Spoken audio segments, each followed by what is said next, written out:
Our negotiations with the US President and his team are devoted to finding a long-term settlement solution and the elimination of the root causes of this crisis, while Western Europe, as seen from the statement by the German official that I have just quoted, only thinks about a ceasefire in order to take a pause and to prepare Zelensky and his regime to a new war against the Russian Federation. This is exactly why today we will try to separate the wheat from the chaff and analyze the dynamics of the events throughout this year and try to inform you of our views of the experience we have accumulated, which affects the decision-making process regarding the talks, the formats, the time frames and the future. First, a brief look into history. I'm sure many of you are aware of how this issue originated. Nevertheless, I would like to say briefly, once again, that under the Biden administration, it was the United States that became the main sponsor of the Kiev regime, and after the violent coup d'etat in February 2014, the well-known Madam Victoria Nuland, then Deputy Secretary of State, speaking in the Senate, was proud to say that Ukraine is going through the right process, and this is why the US had invested $5 billion into the country, which, according to her, was a right decision in order to support the trends that they called a feast of democracy, but in essence, it was just a coup d'etat, a putsch. Following the coup d'etat in 2014, the Americans assumed control over the Ukrainian political and economic systems and continued pumping the Ukrainian neo-Nazis with additional weapons. This is what Donald Trump inherited, while we remember that one of his most important campaign slogans regarding foreign policy was stopping the Ukrainian conflict as soon as possible, and we would like to pay respect where it's due. After assuming his post, President Trump started working on this issue, and we believe that he has a sincere wish to find a solution through diplomatic means. We welcome such activities. However, aspirations are not enough. We require practical steps to eliminate the root causes of the conflict. As stated by the President of Russia and our government, our position is that Russia does not accept Ukrainian involvement into NATO in blatant disregard of the promises given to us regarding the NATO expansion. We also do not accept the activities of the Ukrainian regime to eliminate all things related to Russia and the Russian language, in violation of the UN decisions, resolutions and various international documents that provide for the protection of the rights of minorities, including language minorities, in all the activities and spheres of public life. I once again mentioned February 2014. The coup d'etat in Kiev. Back then, we addressed the leadership of France, Germany and Poland, calling upon them to effect the Ukrainian opposition, which organized the coup with the support and direction from the West. We asked the Europeans to request from the opposition to comply with the recently signed agreements with the Ukrainian president, an agreement on political settlement. Berlin, Warsaw and Paris were the guarantors of the agreement between the opposition and the Ukrainian president at the day. It was the reputation of the Europeans at stake. We asked them to do something to bring the opposition back to reason. Imagine what would have happened had the Germans, French and the Polish complied with their promises and kept their word. perhaps a civil war could be avoided, and the regime that came to power after the coup d'etat did unleash a civil war immediately after taking power. They started a conflict against millions of their own citizens who rejected the legitimacy of this regime. Keeping in mind that back then, 11 or almost 12 years ago, the West refused to keep its promises, we have yet another answer showing the sincerity of the Western leaders to find a solution, of which there was none.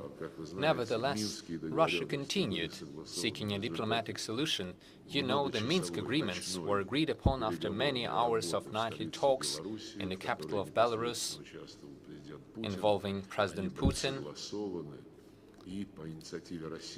We coordinated with our other leaders regarding the Minsk agreements, and they were unanimously adopted by the UN Security Council. And Article 25 of the UN Charter says that all UN members must comply with the decisions of the Security Council of the United Nations.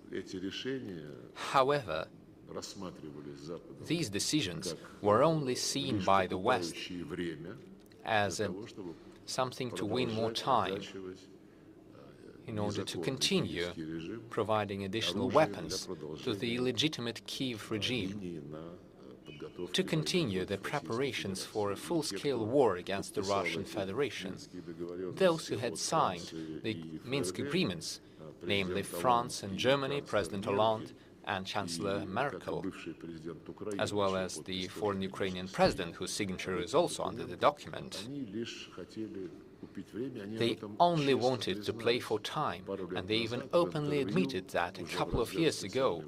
In an interview during the special military operation, they said they never had any intention of complying with the Minsk agreements in the first place. They only needed that in order to alleviate the positions of the Ukrainian armed forces, which were quite deplorable, and to prepare the country for war with the Russian Federation. The so-called contact group also came to a stalemate. The contact group was also established at the decision of the leaders of Russia, Ukraine, France and Germany. The group was meant to promote the implementation of the Minsk agreements. However, they blocked this. This was done by the Kiev regime and its Western sponsors. At the same time, Kiev, with the assistance of NATO, continued to enhance its military capacity and increase the intensity of hostilities against the citizens of the southeast of Ukraine, who, as I mentioned, resolutely rejected the legitimacy of the opposition, the putschists, because immediately after coming to power following the coup d'etat in 2014, they said that they cancelled the status of the Russian language in Ukraine. Thereby, they made millions and millions of Ukrainian citizens essentially lawbreakers, because for centuries they were raised and born in a Russian-speaking culture. The southeast, Odessa and Nikolaev, are the cities that were founded, established by the Russians. All the factories, all the industries were built by the Russians. But later, as you know, under the Soviet Union, these lands, through bureaucratic procedures, ended up being transferred to Ukraine. That back then included the western territories like Galician. But most importantly, they disregarded the Minsk agreements. There was no peace process. There were no direct talks with the people of the southeast of Ukraine. The Kiev regime did not want that, and they even openly stated that they would never communicate with the representatives of the southeast, even though this was directly stated in the Minsk agreements. And at the end of January, beginning of February 2022, the Kiev armed forces significantly intensified their artillery strikes and shellings of the territories of the Donetsk and Lugansk People's Republics. This was confirmed by the reports of the OSCE Special Monitoring Mission. I will not go too deep into the details, since we have mentioned this numerous times.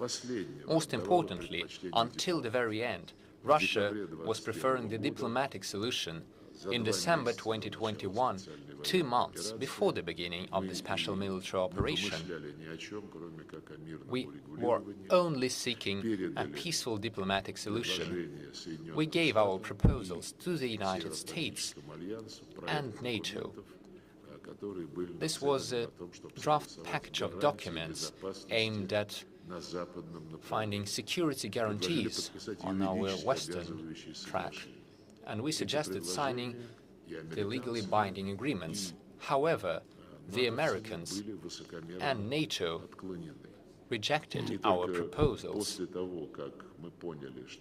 Only when we realized that the West was going to provide a carte blanche to the Ukrainian nationalists for a forcible solution and suppression of those who rejected the coup d'etat, only then our president said that we had no other choice other than beginning the special military operation to protect the population of the southeast of Ukraine. The Kiev regime was claiming that these people were non-human, that they were terrorists, which was a violation of all the norms of international humanitarian law. Ukraine was using regular army, artillery and military aircraft against their own population in the southeast. However, until the very last moment, we were trying to find a diplomatic solution. Contacts with the Ukrainian side took place in Belarus several days after the beginning of the special military operation. They later continued in the Brest region of Belarus, as well as Istanbul, and through video link. But this dialogue was halted, and this was not our fault. I would say that the leadership of the United Kingdom played a very destructive and undermining role under the then Prime Minister Boris Johnson. In April 2022, he gave an order to Zelensky to reject the draft settlement plan proposed by Kiev itself, which was already agreed upon. He said that Ukraine was supposed to fight to the very end in order to destroy the Russian economy and fighting capacity. This was the idea of that unkempt political leader of the United Kingdom. He believed that under the pressure of sanctions, Russia would end up in a political crisis, which would destabilize the country. I would say the Europeans are still trying to achieve that. In other words, according to the Ukrainian strategists, Ukraine was supposed to become a ram to hit Russia. Ukraine was supposed to hold on until their economic pressure would break us and would break our resolve to protect the sovereignty and security of the state, as well as the dignity of the Russian people, who, through the will of history, ended up living in the territory of Ukraine. They could have continued living there, were it not for the Ukrainian leaders. If only the Ukrainian leadership respected their own constitution, which, as I said, demands the protection of the rights of the Russian and other national minority languages. They wanted to inflict a strategic defeat upon us, and after that to dictate Western conditions on matters that were of concern to European capitals. the plans on anti-Russian blitzkrieg using Ukraine has failed. As you know, the Russian society has shown its inner consolidation, and economy and political system have shown resilience and durability, and it is very important in terms of understanding this history of the matter. At all times when Russia was attacked, we always said that our cause is right, and this conviction that we are right in terms of legal aspects and history-wise, it reflects the nature, the character of our people, that ensures the current state of affairs in combating those who wanted to suppress all our legitimate rights and interests. As I have already mentioned in the beginning, today in the West, the resources to wage a proxy war, financial, material, technical, military resources are depleting, and the fatalities of the Ukrainian armed forces, according to numerous independent assessments, have long been over 1 million and counting. The Kiev regime has turned from an ideologically driven squad that was fueled by the ideology of Nazism, Azov battalions, and other neo-Nazi entities, and it was also fueled by some banned substances, I would say. The Kiev regime has turned into an organized criminal gang mired in corruption that is pulling its sponsors to the bottom. And against this backdrop, we can divide the ruling elites in the West into two camps. The majority stand for militarizing the economy of European countries and preparing for an outright military confrontation in Europe. Clearly, they hope that the war will write off everything, and their mistakes will be forgotten. I would like to mention Giuseppe Dragoni, chief of the military committee of NATO, and I quote, "We think about acting more aggressively instead of responding.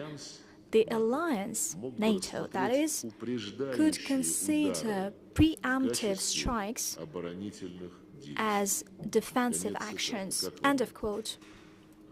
What's your take on that? How do you like that?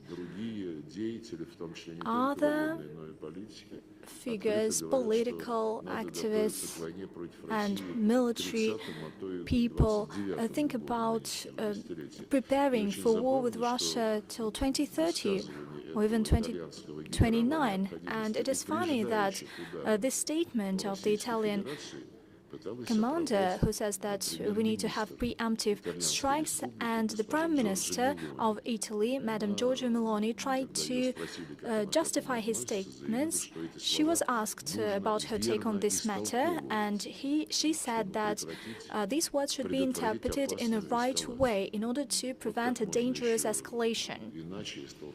Is there any other way to interpret the words calling directly for preemptive strikes? Well, I'm sure that everybody understands what we're talking about.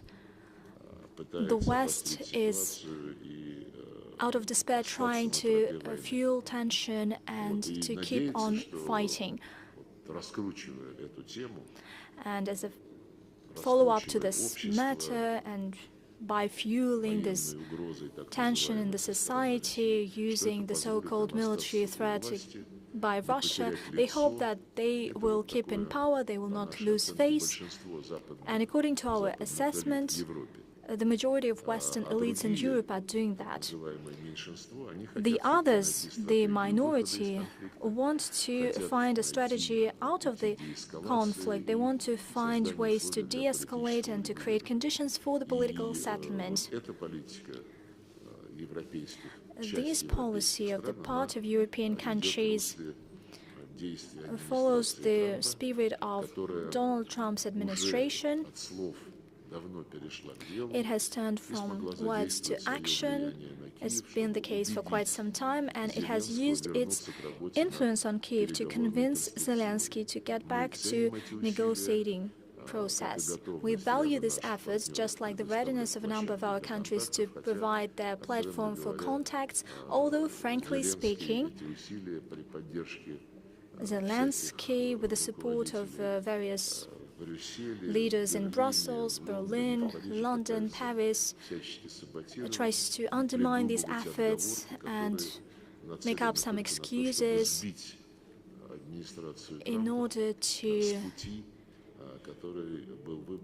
put Donald Trump out of the path that they have opted for, that seeks to have a long-term, durable settlement. They want to replace it with some bogus stories with the sole aim not to do anything. In spring this year, as you know, as something that confirms our readiness to have negotiations, in spring this year we have resumed direct bilateral negotiations in Istanbul. There were 3 rounds in May, June and July, and we took a responsible stance to these meetings. We provided our proposals to the Ukrainian side, the so-called draft memorandum on ways to settle the situation as we see it. We proposed to establish Russia-Ukraine ceasefire monitoring and control center for certain periods in order to address humanitarian matters. The Ukrainian side said Istanbul doesn't give us anything. We have just achieved certain agreements on humanitarian track, the return of bodies and POWs. We said, okay, let us establish certain working groups on humanitarian matters, on military matters, and on political matters. This proposal was also ignored.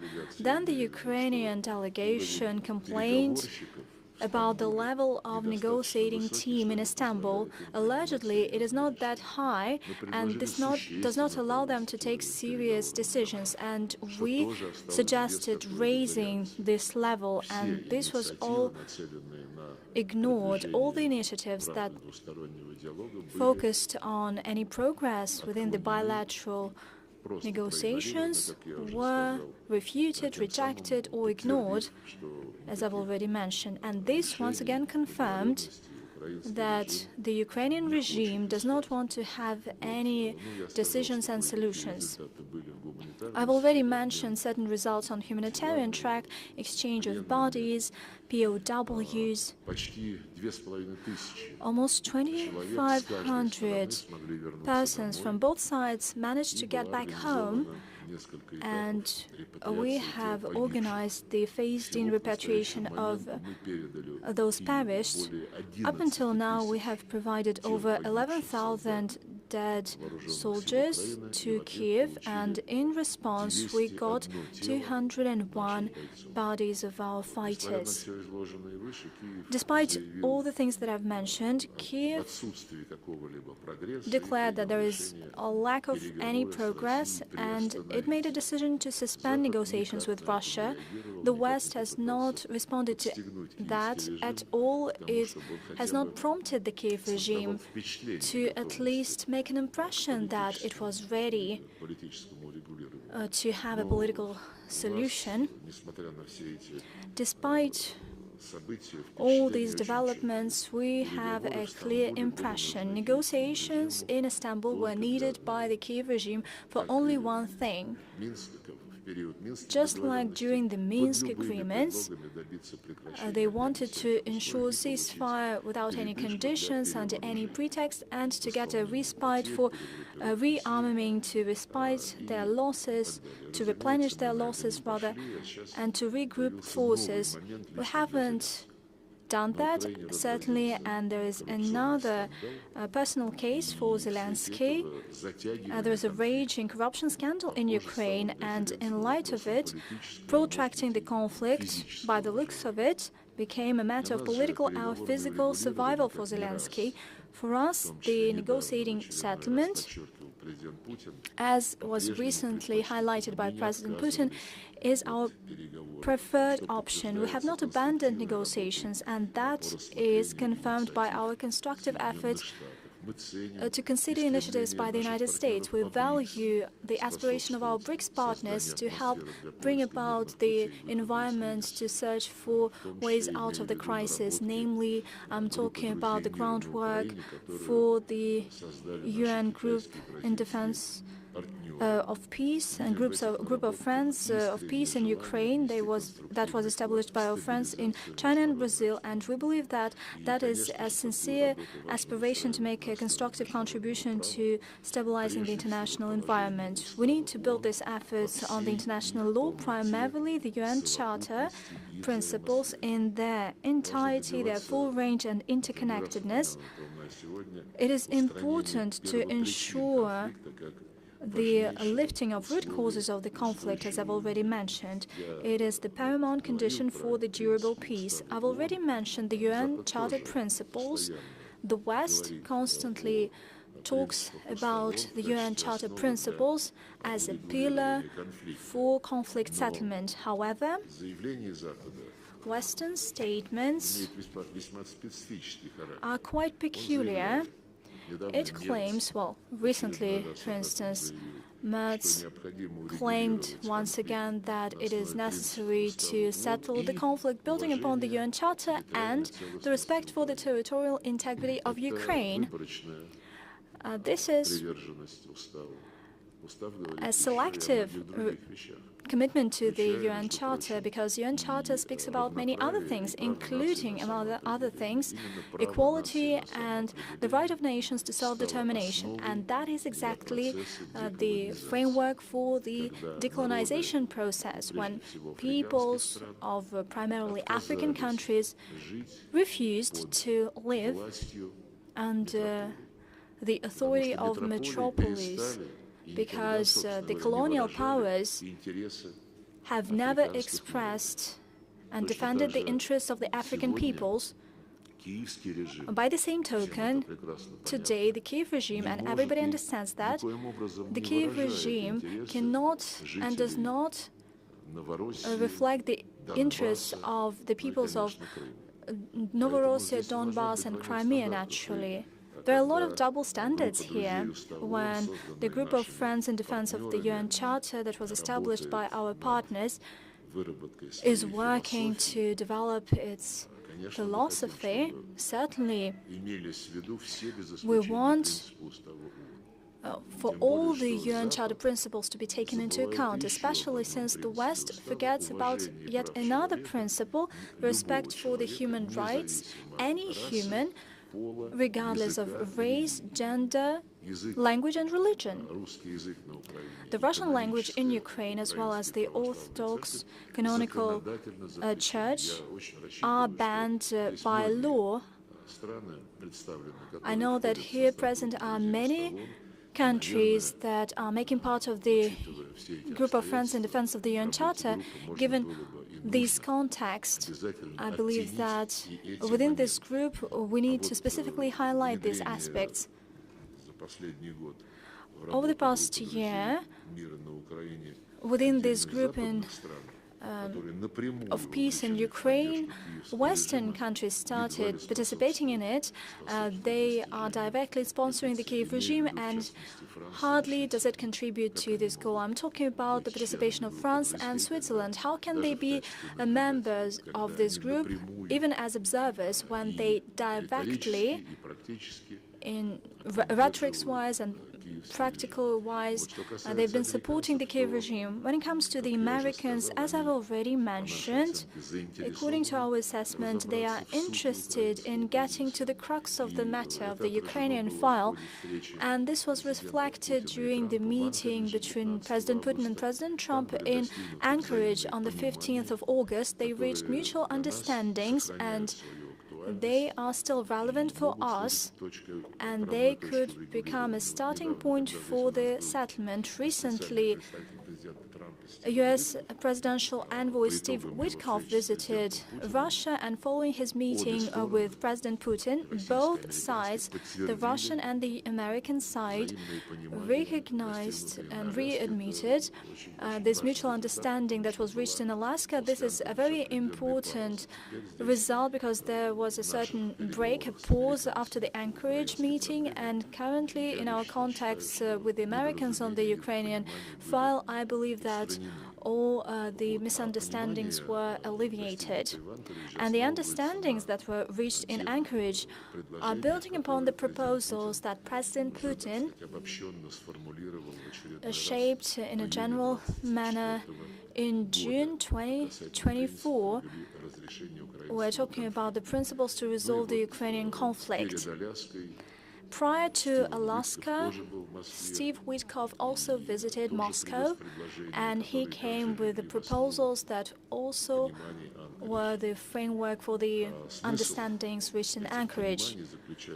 The point of these understandings is that Ukraine should get back to non-bloc, neutral and non-nuclear pillars of its statehood, and these principles are non-bloc status, neutrality and non-nuclear status were enshrined in the Declaration on State Sovereignty of Ukraine of the 16th of July 1990, and building upon principles proclaimed in this document, we recognized the independence of Ukraine, and now they tell us, we cannot do anything because our constitution stipulates the goal of joining NATO.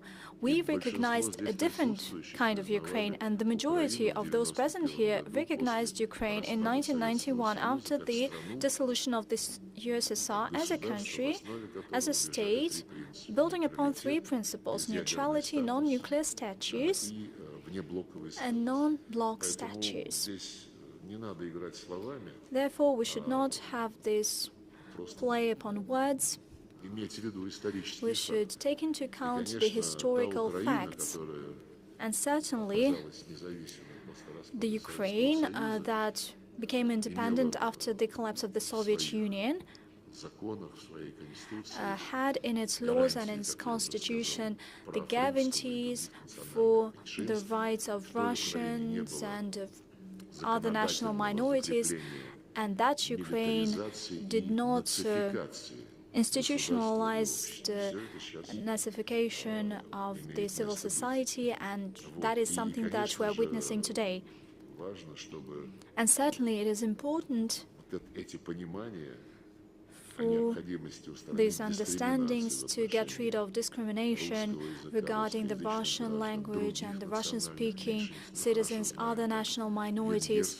We know very well that the Hungarian, Bulgarian minority do not feel themselves as full-fledged citizens. Of course, we need to put an end to the persecution against the canonical Orthodox Church. When it comes to territorial realities, Zelensky says, I cannot do anything with the territorial matter because our constitution bans giving up anything.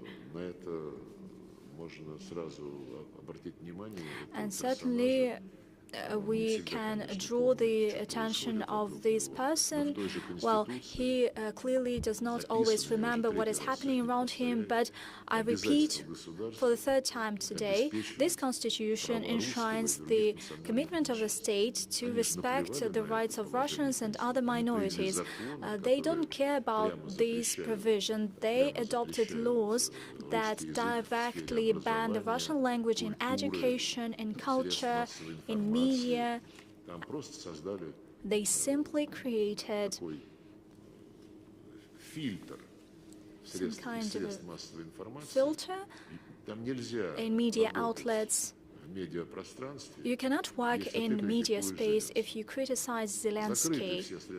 All media outlets are closed, the ones that were owned by Russians and those who were owned by Ukrainians but broadcast in Russian and that were criticizing the Zelensky regime. All these media outlets were shut down. And if they care about the integrity of the Constitution, when it comes to the rights of people and citizens, this is the most important thing, more important than anything else. Let me state once again, we have our own constitution. Under this constitution, Crimea, DPR, LPR, Kherson and Zaporozhye regions are part and parcel, and they are equal parts and regions of the Russian Federation. Let me once again highlight something that I have repeatedly stated. What we need is not territories. What we need and what we care about is the fate of people whose ancestors have been developing these lands for centuries. They built cities, roads, ports. Monuments were built there to the founders of these territories, and the rights of these people are being trampled upon, disrespected by the Kiev regime. Therefore, the population of the Russian regions that I've mentioned back in the day, during referendums, refused to live under the rule of the neo-Nazi regime. And probably this is the topic that we cannot hush up. I believe that those countries present here have the right understanding of human rights in full compliance with the principles of the UN Charter, which prohibits discrimination based on gender, race, language, or religious foundations, and human rights as seen by the West are well known to us. By the way,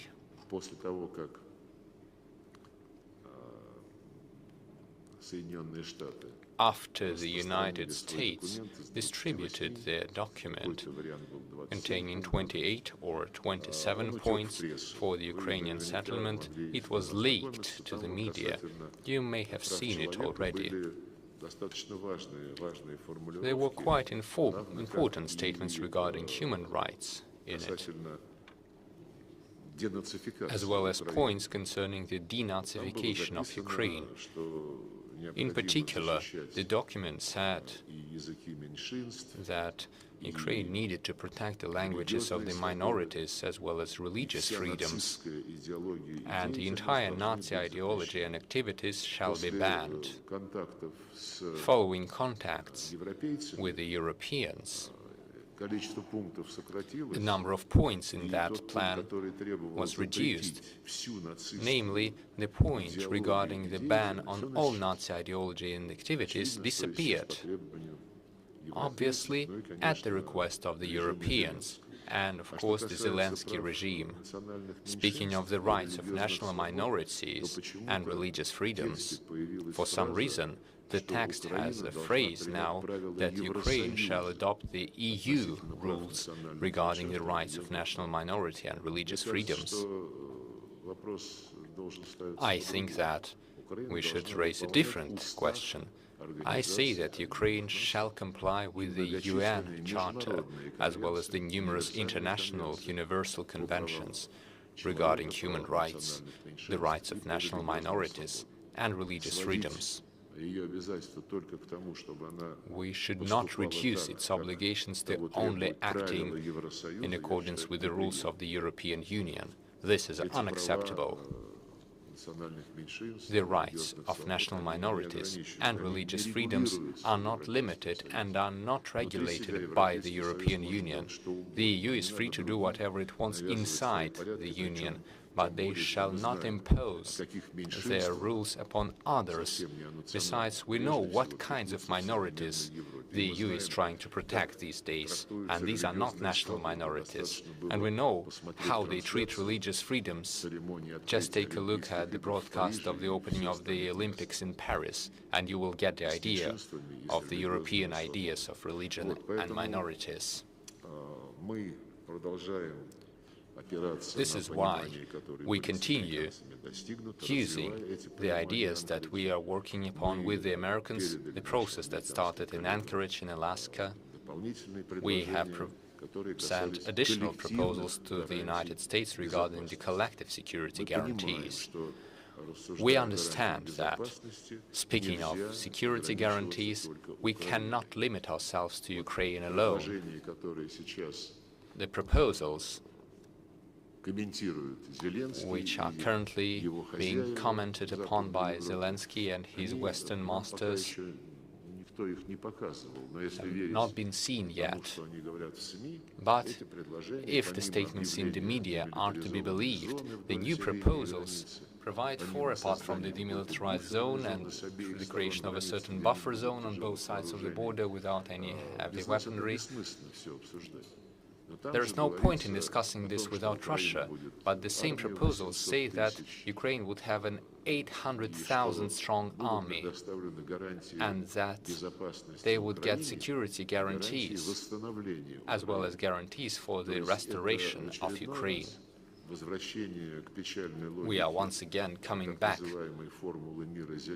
to the notorious logic of the so-called Zelensky formula. Its sole purpose is to concentrate all the efforts on the support of the existing neo-Nazi regime in Ukraine without changing its nature, without changing its policy regarding the suppression of religious freedoms and human rights.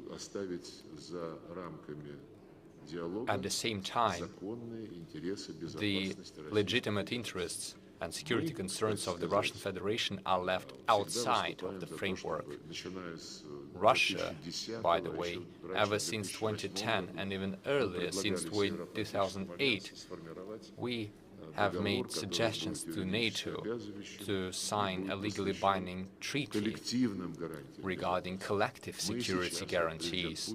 Even now, President Putin, during his meeting with Witkoff and Kushner a couple of weeks ago, 10 days ago to be more precise, stated clearly that we understand that security guarantees must include the Ukraine as well, but the other side wants to ensure security for Ukraine only.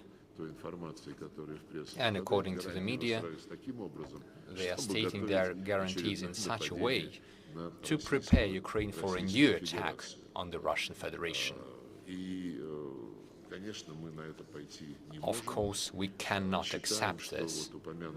We believe that the proposals that we had made in December 2021 to the United States and NATO are still fully relevant. These proposals could become a starting point for future discussions. Of course, we are open to any other ideas, but most importantly, we have the consensus to work from. These are the decisions of the summits of the OSCE in Istanbul in 1999 and in Astana in 2010. They are still there and still relevant. These decisions of the OSCE summits say that each state has the right to choose their allies to ensure their security. And the second point is that no country shall reinforce its security by detrimenting the security of others. That's the second point. And the third principle stated in these documents of the OSCE summits says that no state, group of states or organization working in the OSCE space shall have any claim to dominance. But this is exactly what NATO has been doing consistently by devouring state after state. These are the countries located to the west of the Russian Federation. As we were drawing attention of the Western colleagues to the fact that they were not acting in a decent manner, that they were violating the obligations of their own prime ministers and presidents, they were saying that these are just political obligations and not legally binding obligations. That is the logic that the West is trying to follow. But this logic does not work. If they intend to continue working through this logic, we will end up in a bad situation. This is why we are ready to take into account all the existing proposals, which are elaborated in a collective manner in order to begin our talks. These proposals should pursue the aim of reaching the fundamental and legally binding agreement. This is of the utmost importance. We don't want to go from one crisis into another, and this is what the Western Europe wants. They are trying to sow the seeds of a new conflict, while publicly saying that they are preparing for such a conflict. We don't want our current efforts to be in vain, to repeat the fate of the Minsk agreements, which, I repeat, were approved unanimously by the UN Security Council, but this didn't stop the French, the Germans, or any other masters of the Zelensky regime in their frenzy trying to defeat Russia. They didn't stop at anything. As you know, today, I already mentioned the 28-point plan of the Americans. Later, President Putin had a meeting here in Moscow with Stephen Witkoff. As I said, we confirmed the ideas elaborated in Anchorage in Alaska. Work shall continue. At the same time, we see the efforts of Europe, we see Zelensky going between London, Paris and other European capitals, and from what we see from the media leaks, their purpose is to undermine the efforts of President Trump and his team. For the majority of these people, like Macron, Starmer, Merz, Tusk, Stroop, or von der Leyen, or Kallas, they see no profit in ending the conflict. They are still drumming up the conflict by establishing the so-called coalition of the willing, by increasing their military expenditure and trying to save their own political future, as I said in the beginning. They are ramping up the Russia scare, promote the ideas of a Russian attack in the future. Now they're even trying to reduce the dates and time of transferring their troops to the Ukrainian borders. They are still having and harboring fantasies of sending their own military troops to Ukraine as so-called peacekeepers. But these so-called peacekeepers would immediately become legitimate targets for the Russian armed forces. The Europeans must understand that. They are forced to admit the fact that the British servicemen are directly involved in the conflict in Ukraine. The British special forces are taking part. After one of them was killed, the British government could not hide the circumstances. They said that at least 100 British subjects are currently located there fighting against the Russian Federation. This is what we heard tonight or this morning. We will draw all the necessary conclusions regarding the true nature of the UK authorities and regime. The European Union is making plans of increasing the numbers of its servicemen at the borders with Russia and Belarus. Poland is planning to ramp up the productions of 155mm rounds, and they are planning a 30-fold increase of the production. And They are claiming that they are not preparing for war. They even say they want to play a role in the peace process. Even Macron is saying that no one can make a decision without Europe. Our president said openly that we are not harboring any aggressive plans against NATO or the European Union. We are ready to provide written legal guarantees on a collective and mutual basis in the context of our approaches. I repeat that Russia stands by its word and we keep our promises. As stated by the President, if Europe decides to wage war, we are ready for that right now. The legal aggression continues. They are using their puppet structure, like the International Criminal Court or the Europol. They are trying to establish a special tribunal in the European Court, as well as the Damages and Losses Commission. And they are trying to get the countries presented here involved in the processes. They are trying to make sure the representatives of the global majority are involved in their formats, including the 15th to the 16th of December so-called diplomatic conference in The Hague. At the conference, they are planning to sign an international claims commission, which would review the claims of the Nazi regime against the Russian Federation. Even though we were protecting the Russian people from killing, from the destruction, we were protecting their rights in accordance with the UN Charter. This is what the Western liberals and human rights proponents are doing. We understand that they are trying to expand the geography of their anti-Russian campaign. They are trying to get the countries of the global south involved in their provocative actions. They are trying to drive a wedge in the relations between Russia and the countries of Asia, Africa and Latin America. I have no doubt that our friends and partners in these regions understand this clearly. They will not fall victim to these provocations by the West.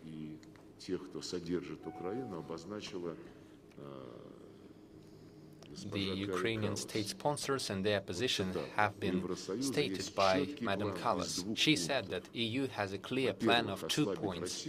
The first point is to weaken Russia. The second one is to support Ukraine. End of quote by Kaja Kallas. This is a masterpiece of diplomatic art, I would say,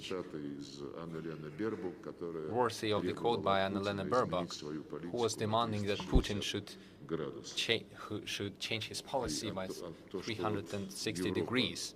Europe, through Kaja Kallas, is saying that their main goal is to support Ukraine. We see that the support of the Kiev regime by Europe includes the robbery, the planned robbery by the European Union of the Russian assets. They are planning to confiscate the sovereign assets, the currency reserves of the Russian Federation. The representatives of the West, the Prime Minister of Belgium, the leadership of the European Reconstruction and Development Bank and the International Monetary Fund are warning the Brussels bureaucracy against these reckless actions. But we will see whether this will have any effect on the political figures like Ursula von der Leyen or Kaja Kallas, whose diplomacy is very blatant and open. They must understand that they will be kept responsible for such actions. By the way, Madam Kaja Kallas recently made another statement and made another Freudian slip. She said, in particular, that Ukraine does not need a very quick settlement. More statements by the head of the German intelligence service, Mr. Kahl, said that it is good for Europe for the Ukrainian conflict to continue for several more years, while the European countries would enhance their own military capacity. preparing for war with Russia. These are the things stated by the ideologists of the anti-Russian war. These are the statements made by the European politicians for their own domestic audience. Their argument, first of all, is that they should support the Kiev regime because it is fighting for European values. They are admitting their guilt. In essence, this means that the European leadership is promoting neo-Nazism in Ukraine, the country which glorifies the criminals, those who were convicted by the Nuremberg Tribunal, the country that pursues an anti-Russian policy, a country that has a legal ban on the Russian language and all things Russian, which persecutes the Russian culture, Russian media, the Russian Orthodox Church. No one in Europe says that this is a violation of the UN Charter and the Ukrainian international obligations. This is what it looks like. This is what the European values look like. This should be a lesson for everyone. And the most recent work in the protection of the European values is demonstrated by the Ukrainian Institute of National Memory. This is not a public organization. It was established 20 years ago by the government of Ukraine. It has a status of a central body of the executive authorities tasked with preserving national memory.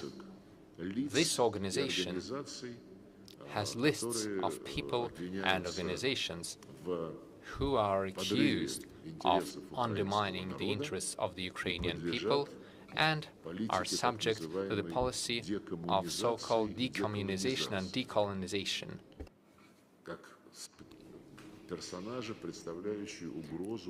As people that represent a threat to the Ukrainian state and people. And it is officially declared that this list includes writers Turgenev, Bulgakov, Kataev, Ilf, Babel, Zhvanetsky, Pushkin, Lermontov, composers Glinka, Mussorgsky, artists Surikov and others. And of course this black list that includes the activists of imperialism that pose a threat to Ukraine. This includes the Romanov dynasty, Nicholas II and his family, Lomonosov, Bagration. Out of law are Poltava and Borodino battles. Therefore, it is hard to guess that with such degree of common sense, the Kiev regime would be ready for any serious negotiations and, most importantly, for any serious agreements. Probably this should be taken into account by those who keep on insisting that any decisions to overcome the Ukrainian crisis should involve only the Kiev regime and his European handlers. As for the attitude of Europe towards Zelensky and his regime, as the ones that are sinless and that should be supported under any circumstances, and this too shows that Ukrainian leaders also don't have much common sense. And this raises question whether they can play a useful role in negotiations to achieve a durable, sustainable settlement that would build upon the UN Charter principles and the principles of the international law. Unlike this group of people, we have the political will towards peace. President, personally, and let me highlight this once again, talks about his readiness to have a meaningful dialogue, primarily with the American side, because it is the one who shows serious intention to achieve results. And we do want to put an end to the conflict. Our principal position has not changed. It is possible to do that if we alleviate the root causes of the conflict that are well known to everyone, and I believe that you also understand that. Hopefully, the additional arguments and assessments that we outlined today and that we will outline following your questions will be useful for your governments as they assess the situation, as they define their actions in this regard. Thank you for your attention. Thank you so much, Mr. Minister. Ladies and gentlemen, Your Excellencies, you have a chance to ask your questions. Over to you.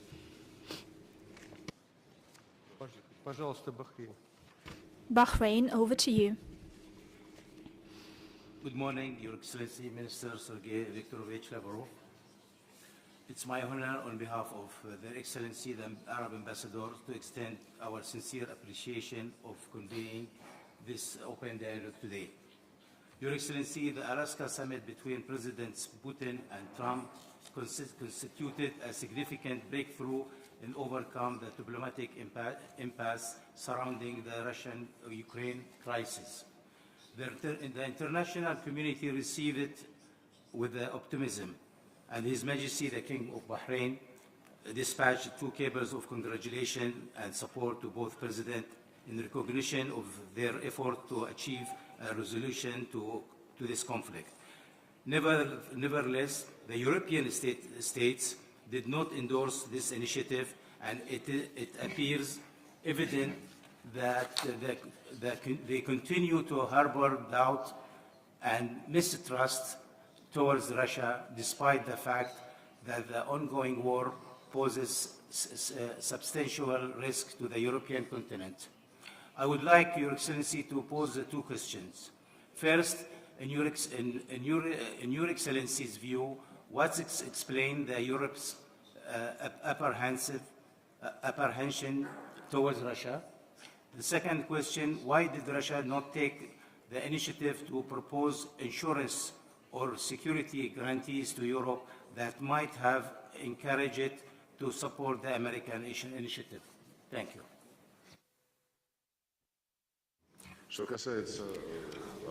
When it comes to concerns and fears by Europe regarding the Russian Federation, our plans,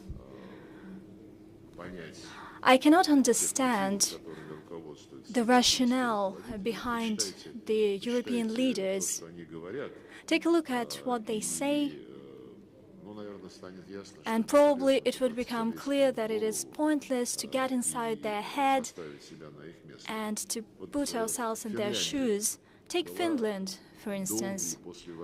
For many years after the war, it was our good neighbor. We have overcome the dire period that existed in our relations. Prior to World War II, at the beginning of this war, and especially after the beginning of the Great Patriotic War, when Hitler attacked the Soviet Union, the Finnish army most actively participated in the war against Russia, including they provided substantial forces to ensure inhumane, unparalleled siege of Leningrad. Besides the German troops, Finnish troops were involved there. After that, we have overcome this period in history, and for many decades, we have been living as good neighbors. The border was open for visits by people in both directions. The Finnish industry, including shipbuilding and timber industry, they were developed thanks to cheap energy provided by Russia. We had a mutual beneficial win-win trade, cultural ties, and all of a sudden, as if masks were off, our Finnish colleagues, including the current president, Alexander Stubb, who was my counterpart, foreign minister, and he, well, resembled quite a serious, responsible politician, and Finland has turned into one of the most Russophobic states. It tries to be among the first countries to punish Russia and never to agree on anything with Russia, but just keep on fighting and have hostilities. The current Foreign Minister of Finland, Madam Valkonen, said, and I quote, "No matter what happened, Russia would remain a long-term strategic threat to the Euro-Atlantic security. We need to keep Russia at a distance." Putin has not deviated from the demands of December 2021. If they are taken, they would bring to naught all the progress in terms of European security. And if we agree to these demands, it would make Europe face another wave of aggression. It is steered by the foreign minister of a country which saw the beginning of the meeting on the security and cooperation in Europe, and it later on turned into the OSCE, the organization that proclaimed at the summit level the principles that we should not ensure our security at the expense of others, and that is exactly the framework for the proposals that were pitched by President Putin in December 2021, and Madam Valkonen rejects these proposals as unacceptable because they would bring to naught decades of progress in terms of European security. I want her to hear that these proposals were the last chance to save the achievements in European security that are still existing and that the West is trying to trample upon together with the Organization for Security and Cooperation in Europe, and of course with Finland, as a country that saw the birth of the spirit of Helsinki. This country should care about that. Nevertheless, Valkonen, with a light heart, opts for the Nazi regime. In Europe, Europe tries to get its seat at the negotiating table by all means, but the ideas hatched by Europe would not be useful for the negotiations. They need to take a look on themselves from a different side. They should be serious and should take a serious approach. They should not have this propaganda. And you had the second question, namely...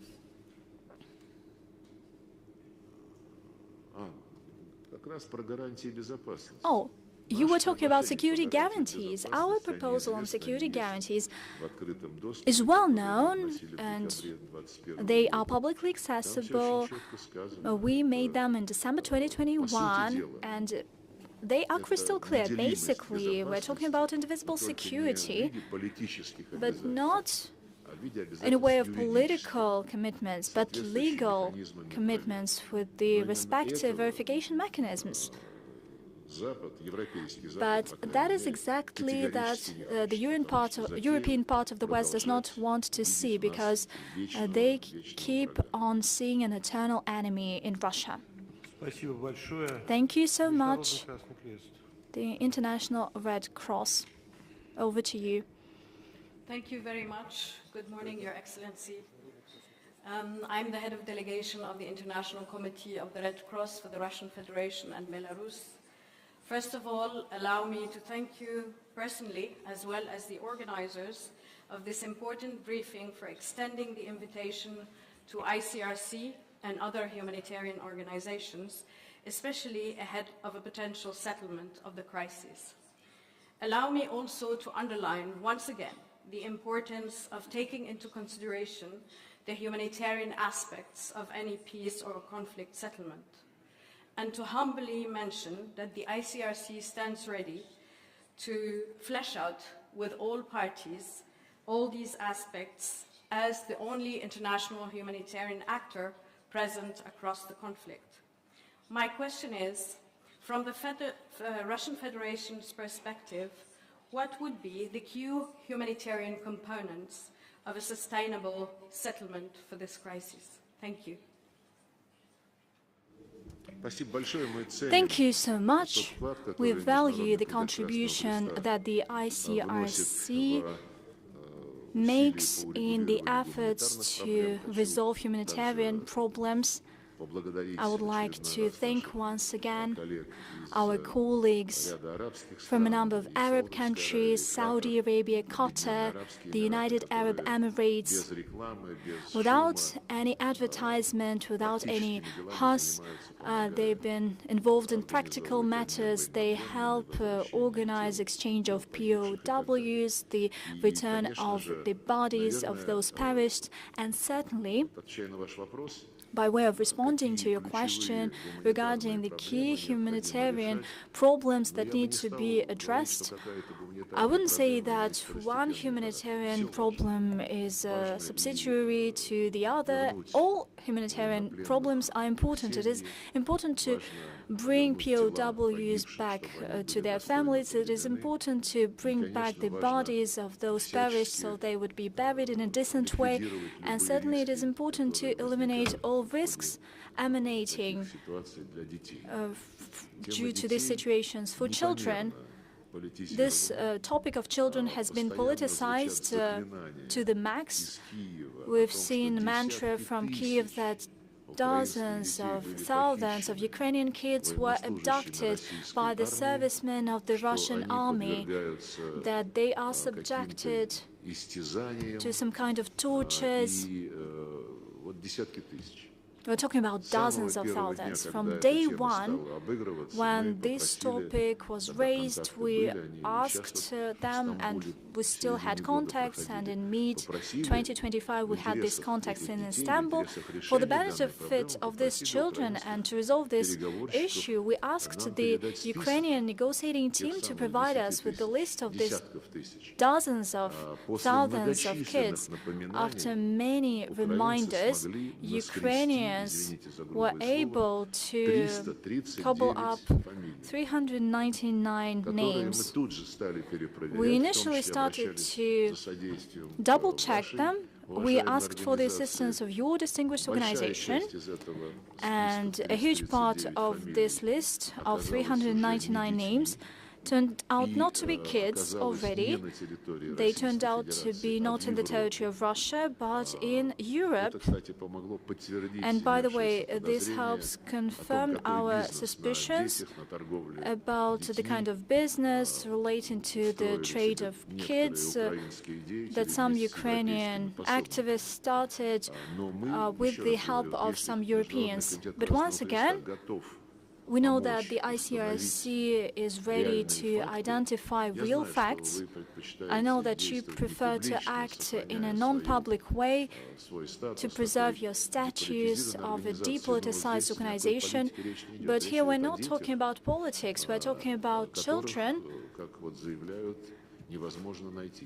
that reportedly are missing. If you use your good opportunities to clarify this list, I believe that this in and of itself will be a very serious contribution to our common endeavor.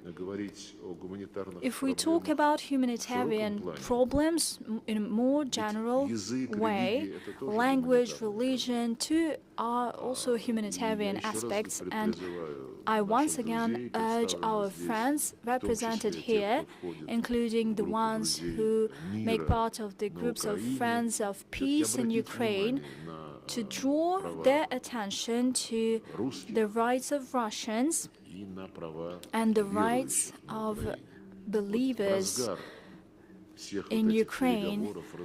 At the height of all the negotiations and discussions in late November,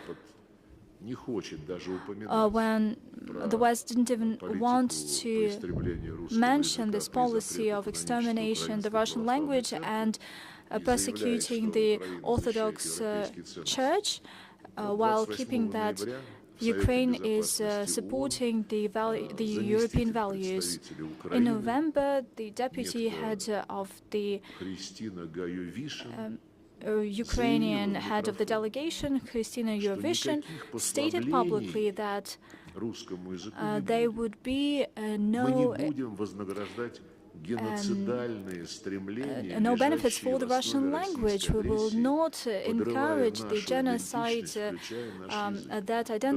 that undermines our identity and our language. That means that our course to protect Russians living in Ukraine, to protect them from the extermination, is called the genocidal thing, genocidal aspiration. If those who contact with the Ukrainian regime drew their attention to these things, I believe that this feeling that Zelensky and his team have, this feeling of complete impunity,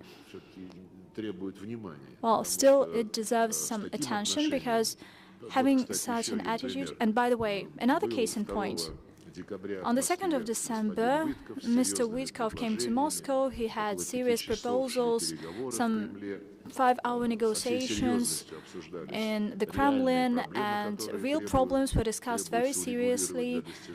These problems need to be resolved in order to have a durable peace. The next day, on December 3rd, the Verkhovna Rada of Ukraine adopted a law in addition to the set of laws that ban the Russian language in all walks of life.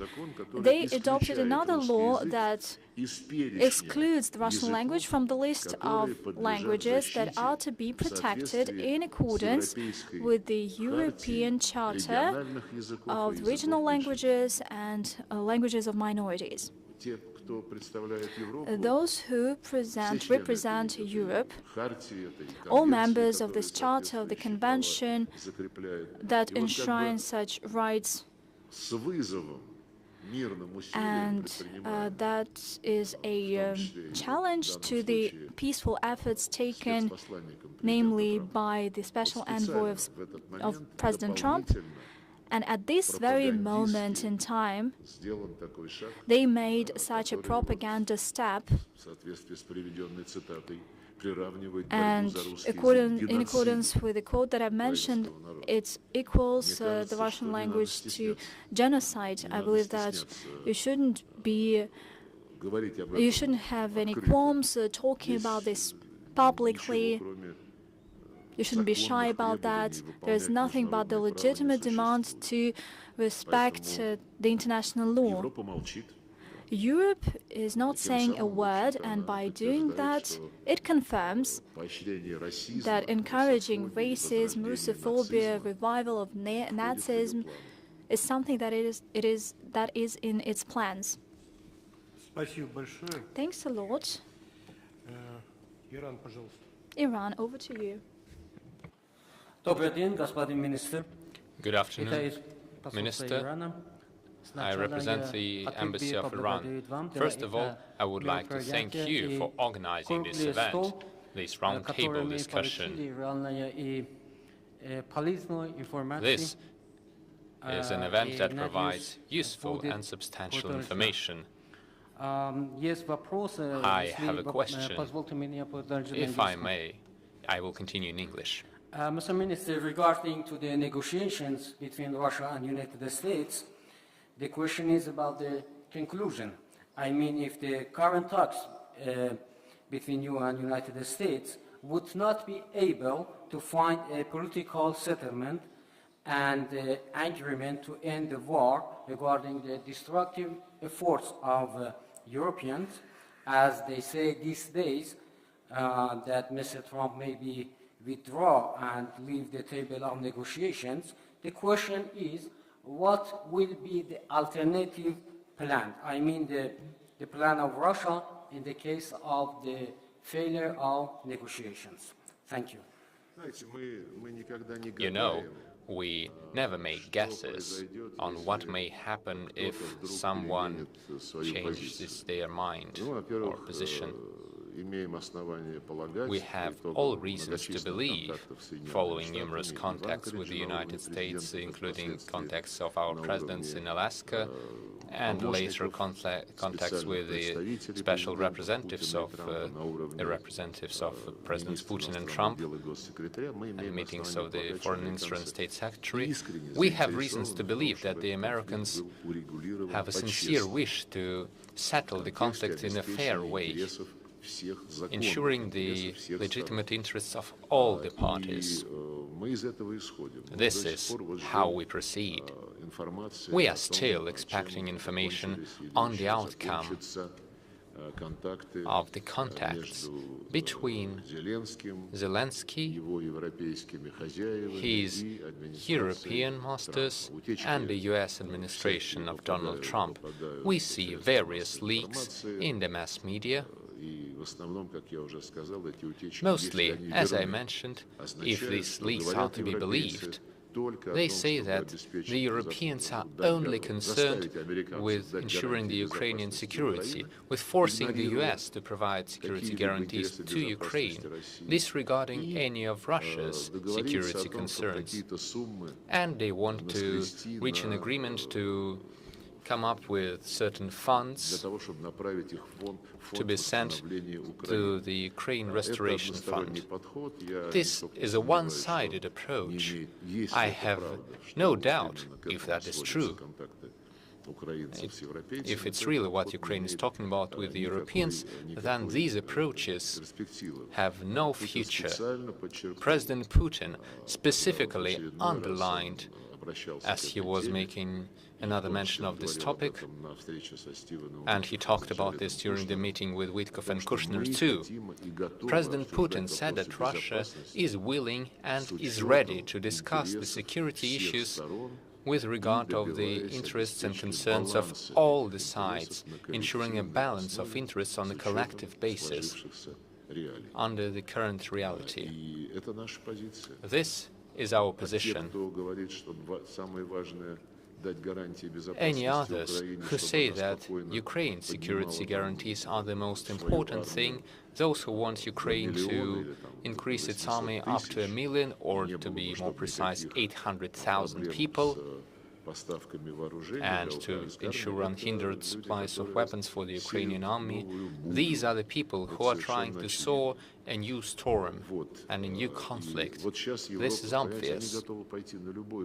Europe will cheat in any possible way to achieve their goals. I mentioned the robbery that they are trying to organize, their attempts to steal the sovereign assets of the Central Bank of Russia.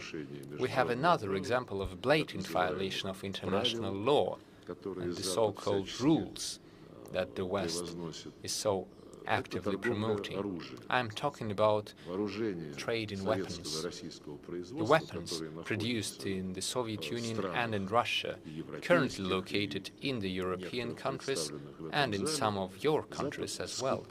The West is buying all of these weapons all over the world. We have been explaining in various capitals that there is a set of rules in the military and technical cooperation area. It is called the final user certificate. If one country is selling weapons to another country, the buyer has no right to transfer these weapons to third parties without the consent of the original seller. But they are disregarding all of these norms. And now they are even proudly stating in public that they're doing that. We've seen a story yesterday. So, several years ago, we delivered an air defense system, a modern one of the best systems, S-400, to the Turkish Republic. Turkey has these systems, to the displeasure of the West and the United States. The US, aware of the interests of Turkey to buying F-35 fighter jets from the US, made a condition for Turkey. They said that Turkey will only receive the F-35 fighters if Turkey refuses to keep its S-400 air defense system. And yesterday, suddenly, the European Union, representing Europe, has decided to purchase the S-400 systems from Turkey to be sent to Ukraine. They are not even thinking about the obligations of Turkey, since they are obliged not to take such steps without the consent of Russia. But the Europeans are not concerned with that. Thereby, they are trying to open a way to deliver the F-35 American fighter jets to Turkey. This is only one example of how Europe disregards all its words about the protection of private property, about the presumption of innocence, the need to follow the rule of law and international law. They are disregarding everything when they need to achieve their goals. Coming back to the question asked by our friend from Bahrain, Europe once again provides proof that it is no accident that throughout the long history, Europe has long been the organizers of all the evils of humanity, starting from colonialism, slavery, World War I, World War II, and Europe once again tries to do something more. Perhaps they forgot that, due to the obvious trends of the global political and economic development, Europe is now being left out of the main processes and events.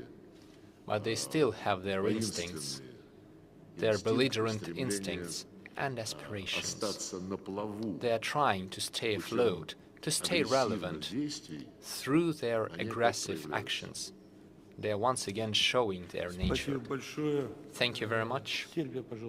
Serbia, please.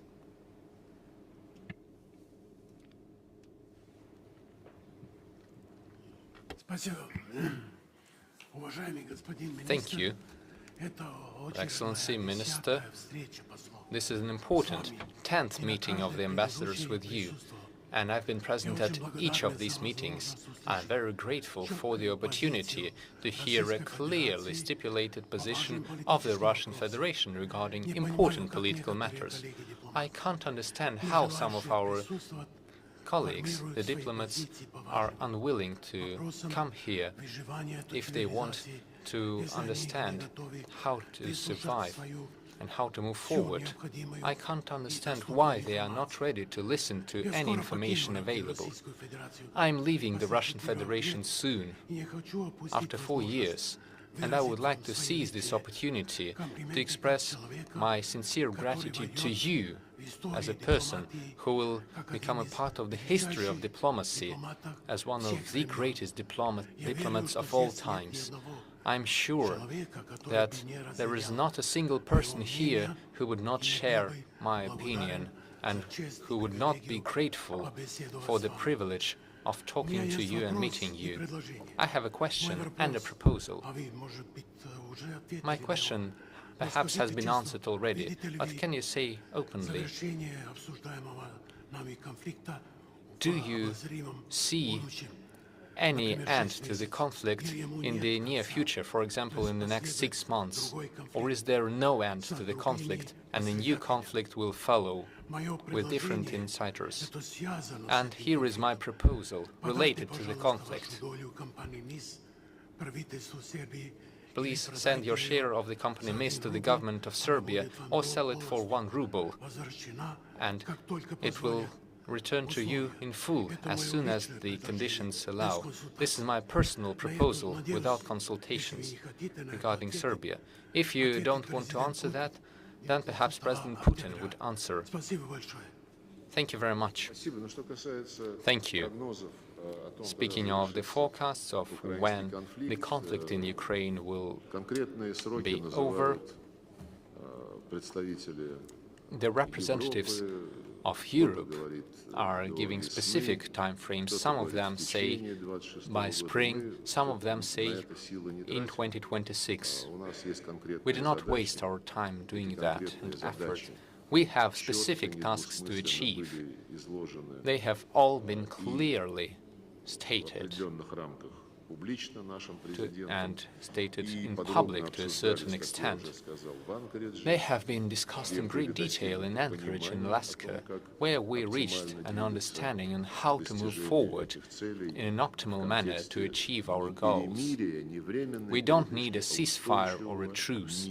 We need sustainable peace, and we will keep moving forward along this track, regardless of who gives different time frames. the substance matters the most. The substance is ensuring the security of the Russian Federation, as well as ensuring the security of the Russian people who have been declared terrorists by the Kiev regime. This is our goal. Speaking of the Serbian oil industry and the situation created by the authorities of the United States regarding this particular company and facility that you mentioned, where the main package of shares belongs to the Russian companies, the negotiation process is ongoing. I'm aware of the fact that the Serbian leadership is communicating with the United States, and it was the United States that made the request that the company should follow the American orders, and in violation of the intergovernmental agreement between Russia and Serbia. This is a specific characteristic of the Americans and their actions. Unfortunately, through their actions, through their unilateral sanctions and abuse of the US dollar, the Americans are undermining the globalization process that had been ongoing for decades and has been seen as the main good for humanity. We are slowly moving through the process of realizing that this is not a good for humanity. This configuration of the global economy only allows a single country to dictate its conditions to the others, and any seriously minded countries who are willing to preserve their sovereignty will be creating their own alternative structures. We will not rely upon the mechanisms that have been proven inefficient and used for suppression of others. Instead, we will rely on our own independent mechanisms that are not subject to any ideological pressure. We are doing this within BRICS, within the Shanghai Cooperation Organization, and, by the way, within CELAC, the Community of Latin American Caribbean countries. I think that the process may be profitable to the authors of these unilateral sanctions. In the long term, their actions are undermining the entire system that is called globalization, which is crumbling before our eyes. Which path shall we choose to move forward? As I mentioned, there is an intergovernmental agreement between Russia and Serbia. The agreement says that there shall be no nationalization without mutual consent regarding the company that you mentioned. How exactly we will move forward, whether it's going to be nationalization or any other way, I do not know. Perhaps the solution is finding a way for continued work of the Serbian oil industry that would not be dependent on the United States. I do not know how we will move forward. This is a negotiation process led by our ministries of energy and our companies, including those in other countries, those neighboring you. These are the companies who are in some way involved with the Serbian oil industry. At the end of the day, I must say that justice should always be the main criteria. I have no doubt about it. Otherwise, we would create a dangerous precedent for many other countries. Nobody wants that. Thank you very much. Sudan, please. Your Excellency, thank you very much for the briefing and keeping us regularly updated about the situation. You highlighted some issues related to human rights, and I would like here to recall the tragic events unfold in Al-Fashir, in Darfur State, west of Sudan, committed by the RSF and mercenaries, among which are Ukrainian. Unspeakable crimes have been committed with the support of an external actor, known to every one of you. Ukrainians are in Sudan as mercenaries involved in the conflict, committing heinous human rights violations and genocide against the Sudanese people. With the RSF, and the videos were uploaded by themselves to everyone through multimedia. They thought mistakenly to counteract a Russian presence in Sudan in particular, and in Africa in general. I would like to ask about your insights about this, Your Excellency.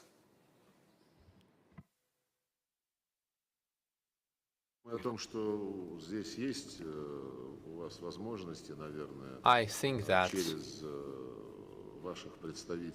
here and through your representatives in Kiev, perhaps you could talk to them. I am not sure if you have an embassy in Kiev or not, but perhaps you could address them too and share your position with the Ukrainian government. I believe that they must stop sending their mercenaries.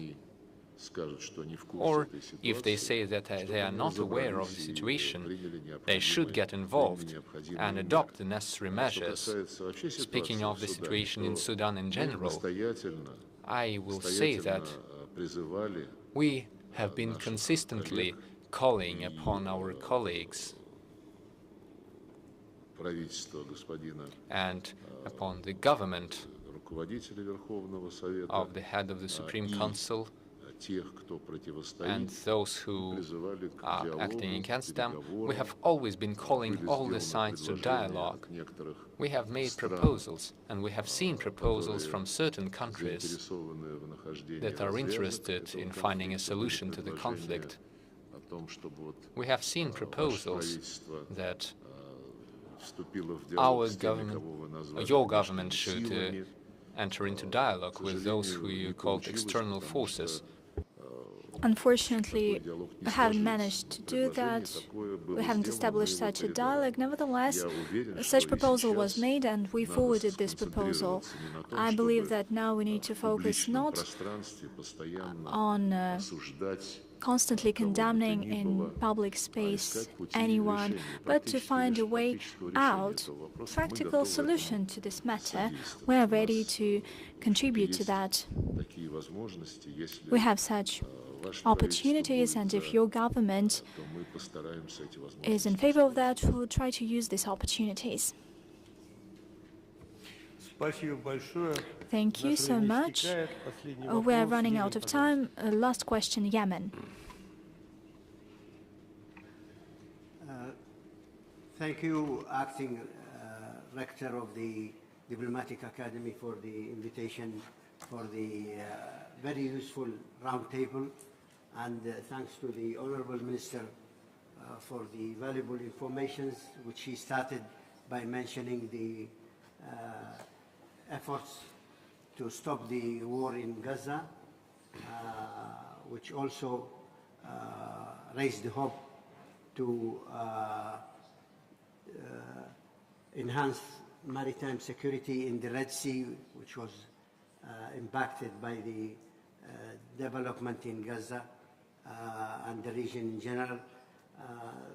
Issues of the maritime security not only a threat to the Red Sea, but extend to Mediterranean and up to the Black Sea.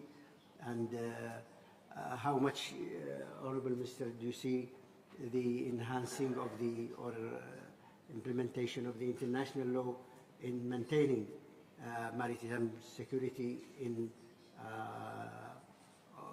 all overseas?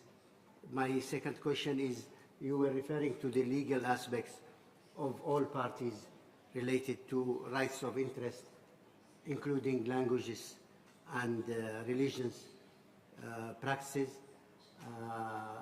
based on the UN Charter. How much, Honorable Minister, you think that as the International Court of Justice is part of the UN agencies, can take such a matter to see the implementation of the UN Charter. Thank you very much. When it comes to maritime security, this is a serious matter, and currently the United States have been actively advancing their policy, namely, allegedly, as they claim, they have the right to destroy vessels that carry drugs without any legal process, without any investigation. They simply have information, and as you know, they have already destroyed several boats of this kind. Yesterday, they made it to the tanker off the coast of Venezuela.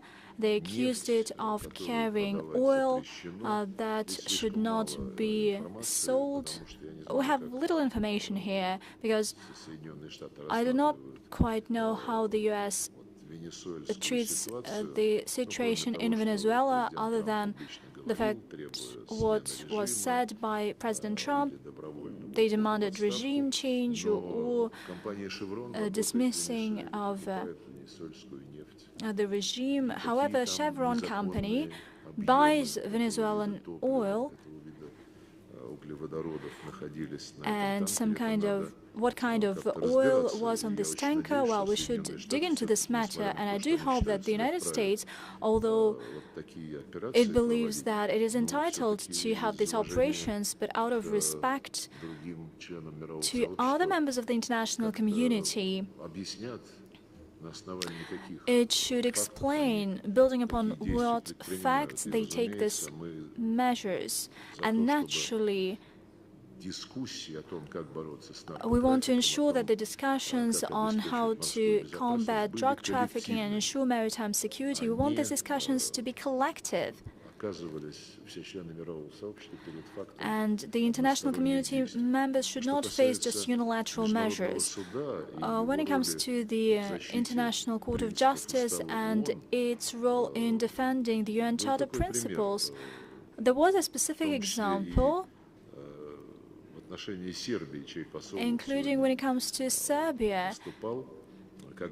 Its ambassador already made a statement today. I believe that Marty Ahtisaari was a representative on the Kosovo settlement, and when nobody had any hostilities, all of a sudden he said, it is pointless to keep on dealing with the Kosovo settlement. There was no other option but to proclaim the independence of Kosovo, and Kosovo was proclaimed independent, and our Serbian friends made a complaint to the ICJ, and the International Court said that indeed the UN Charter has such a principle, the principle of self-determination, and the self-determination of any part of any state might as well take place without the consent of the central authorities of the respective country. And that's it. That means that it is possible. A couple of years after that, there was a coup in Ukraine, and in Kosovo, independence was proclaimed without any referendum as a unilateral measure. A couple of years after that, there was a coup in Ukraine, and Crimea said that it would not live under the rule of those who announced the elimination of the Russian language as its main goal. They had a referendum, and in this case the West said, no, we're not talking about the right of nations to self-determination. Here we see the violation of the territorial integrity. So you either should have a harmonious interpretation of the rulings by the ICJ, or we might face a very complicated situation. But these decisions should be respected. There is no doubt about that. That is a respected entity. And certainly the rights of states and human rights enshrined in the UN Charter, these are matters that are within the purview of the ICJ, and it is always possible to request this entity. Dear friends, thank you so much for your attention. We'll continue our work next year. Hopefully we'll continue our tradition, and see you next time.